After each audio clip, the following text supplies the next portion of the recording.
Good evening, and welcome to Release Your Wings. I'm Dan Bagley, and tonight I'm interviewing Veronica McHugh. Tonight we're talking about kindness, and I think you're going to enjoy some of the thoughts she has to share with us. So, Veronica, pretty much the BKs are all about kindness, so maybe you have a manufacturing kindness plant somewhere in your psyche on there. How does one get to kindness toward most everybody, or toward everybody maybe? Well, as you may know, the basic teaching of the BKs is that we are all souls, and the intrinsic nature of the soul is love and peace and happiness. And it would seem to me that kindness is an aspect of all of those things. So something I've noticed when I've been around the BKs is that it feels to me, as someone coming in from the outside, that they are about the least judgmental people that I come in contact with. And in a funny way, that feels like loving kindness. I don't know. How does it feel from your side? Well, thank you for paying us that compliment. But I suspect that because it is part of your nature that you are non-judgmental, then that's what you mirror back to others. I'm not saying, of course, the BKs don't have it, but that, yes. You're too kind on that one. So I mean, to me it feels like looking at things with a soft lens, that we kind of don't see those imperfections that if we're looking for them we might find. It's a lovely expression, looking at things and looking at others with a soft lens. And of course, as you know, that would have to be a way that you have of looking at your own self too. That with a measure of compassion, a measure of forgiveness, a measure of levity, you know, a sense of humor, whatever, that then enables you to maybe ignore or not pay too much attention when somebody screws up or behaves other than in a kind way. I think that's a really important piece. That, I mean, there's sort of that thing that some people say, you know, don't feel good about yourself. That seems silly to me. Loving yourself may be the bedrock of loving others, or seeing them as really all of us being one and the same. Yeah, this loving yourself and loving others is sometimes a little bit difficult for me, because even though I subscribe to the idea that it is the inherent nature of the soul, but love is a big thing at one level. Pretty heavy duty. Pretty heavy duty. And so how do you know, wrap your heart and your head around supposedly unconditionally loving someone whom you may not even really like?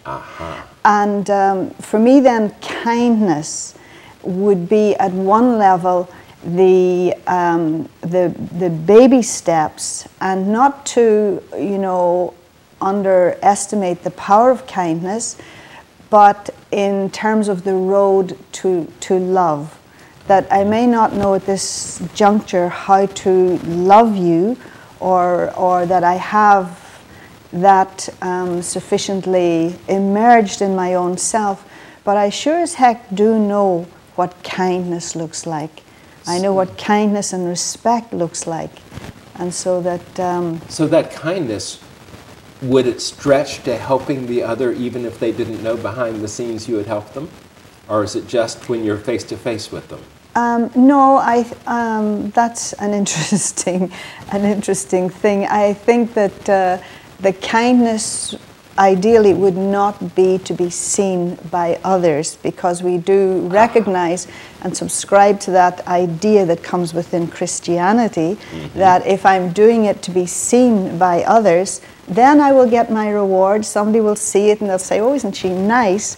But if it's coming from a pure and a true place, then you're not looking for acknowledgement, and you don't start complaining when you're not acknowledged, because you know that you are always the first beneficiary of whatever kindness is that you express. So don't be a Philistine, using Jesus' metaphors right. within that That's praying, right. and look how good I am out in public. And in that too, I was just thinking about, you know, we'll use that expression in kind, yes. meaning like in the same or similar, whatever. And kindness too, then I see as connected with the golden rule. You know, it's the same. It's like doing unto others as you would, in kind, as you would have them do unto you. And so it's really easy to be kind to someone who we like. But the other end of the thing, someone we dislike, someone who's acting out, or even tougher, someone we fear.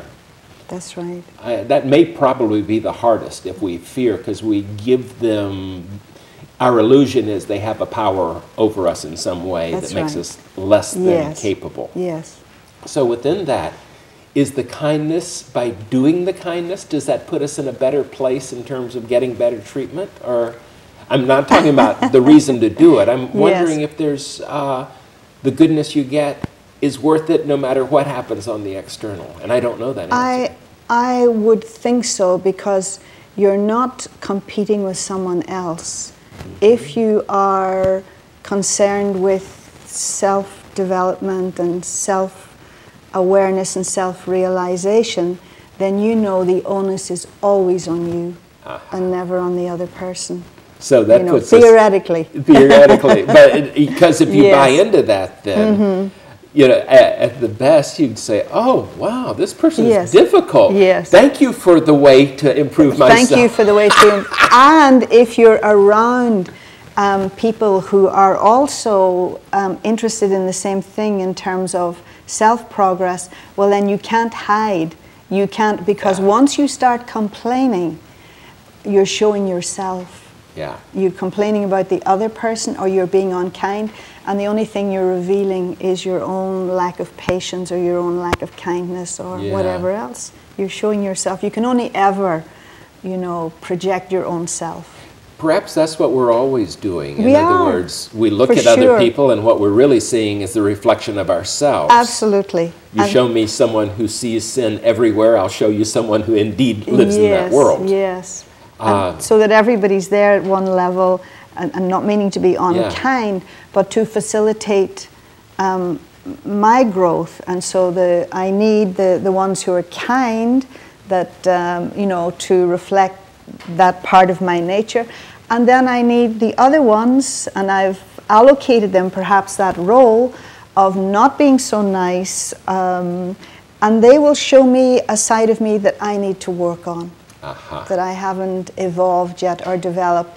And so, like you were saying earlier, that it's interesting then to see if there's a rejection of them, because it means that I'm not ready yet to look at this aspect in my own self. There was a time close to 20 years ago that I was locked in some legal stuff that was just went on and on and on, and I found myself seeing them as the enemy. And the breakthrough fantasy I had was, at the end of time, we are all of these people, I included, we're on a stage, and we are taking curtain calls, and each of us is saying, wasn't he a wonderful heavy? And wasn't I an incredible victim of this? And we're all taking our bows, and we're, as people on stages will do, wasn't it an incredible role? And in a funny way, that gave me a lot of relief from the belief that they were indeed bad, evil. They were, exactly. But they were playing a role for which we were all somehow in cahoots. Yes. And that's it. It's like even you can see for your own self sometimes that in this drama of life that you actually distribute, if you like, the parts, that you are the casting director. And you say, this is the enemy, and this is the friend, and this is the hero, and so on and so forth. But then it's up to you to you know, the downside of that philosophy is that makes you totally responsible for your own happiness. Completely, isn't that something? Oh gosh, you mean I can't blame them on ruining my day. Right, in other words, that what happens should not be what's responsible for your happiness. Yes. So within that, let's come back to that being kind to oneself. because if I'm fussing at myself, and I have to admit that if anyone else said some of the things to me that I say to myself sometimes, Dan, how can you be so absent-minded? You're stupid. Yes. Or something like that. Yes. I go, oh my gosh, I would be devastated. You would be so insulted. Yeah. But maybe it's just habit that we sort of treat ourselves. Maybe I'll whip myself into shape, no pain, no gain kind of thing. I don't know. Well, I don't know that will get you there. I'm pretty certain it won't. Yeah. And of course, you also know that if I'm doing it to myself, there might even be the inclination to be hold that kind of judgment over someone else. But I think that there's variety of reasons, and one of them, you're right in saying that it's just a habit. But I also think that the soul at some level has known fullness and completion, and that I sometimes say that the where sorrow resides is in the gap between our idealism and what I find myself doing. Right.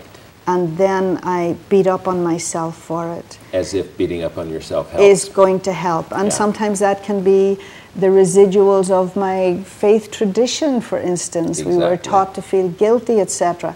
And paradoxically, in the feeling guilty, that's the best I can do in the circumstance. And because I'm feeling guilty about this thing, it means I must be good. Yeah, it gives me absolution to some degree if I feel badly enough about it.